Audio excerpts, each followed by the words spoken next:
À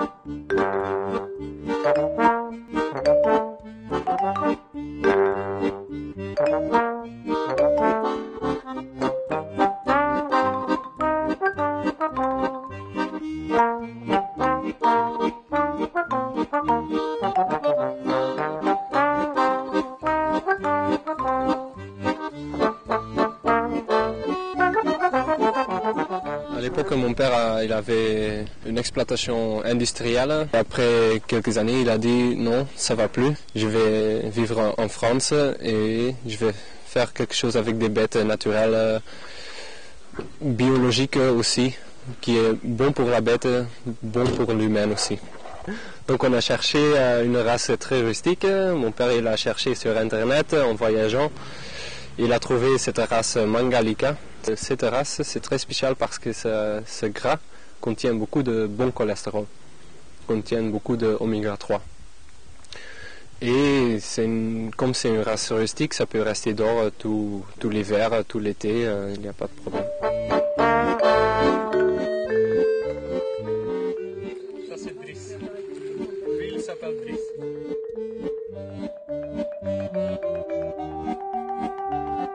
Les cochons sont nés chez nous.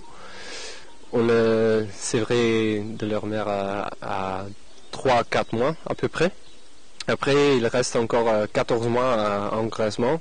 Comme ça, en total, ça fait 18 mois. Donc, on a 2 hectares de bois qui est déjà clôturé pour l'engraissement. On a une parc qui est en dessous le cerisier et où il y a les vignes. Là, c'est la parc de reproduction. C'est une parc de 1 hectare. Le cerise, c'est bien pour les cochons aussi. Il adore les cerises. Les parcs de reproduction sont des parcs avec 1 verra et 6 truies qui restent toute leur vie ensemble. C'est une famille, c'est comme des vrais cochons en pleine nature. Au début, les gens de Maubec et de Opède, de Robillon, ils avaient un peu peur.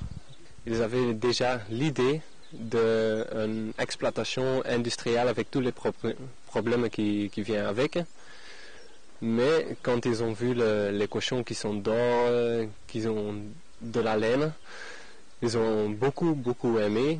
Ils ont dit oui, c'est vachement intéressant et c'est aussi pour ça qu'on ouvre le parc pour les visiteurs, pour les ramasseurs des cerises.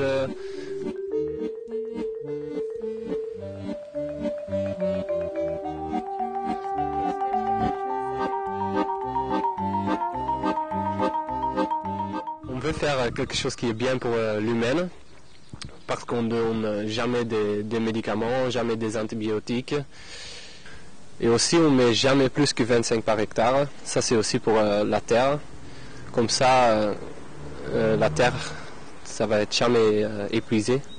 Pour le nourrissage des cochons, on a parlé avec aussi beaucoup de gens. On a trouvé des producteurs bio. Tout ce qu'ils jettent normalement, on peut aller chercher. Tout ce qui est déformé un peu, comme des patates, des courgettes, potimarron, tout ce qui est en saison. Et aussi on a un copain chèvrier qui nous donne le petit lait de chèvre. Notre cochon, on veut le découper et vendre direct parce que c'est nos cochons. Et comme on peut le vendre en direct, en particulier et au restaurateur, ça reste dans notre main, quoi. C'est quelque chose, les gens, ils adorent quand ils viennent voir les cochons, ils peuvent le commander, ils peuvent commander la viande et il sait quel cochon c'est. Il sait qu'il n'y a pas trop de circuits. C'est un cochon hongrois qu'on a cherché en hollandais, élevé en France par un Belge.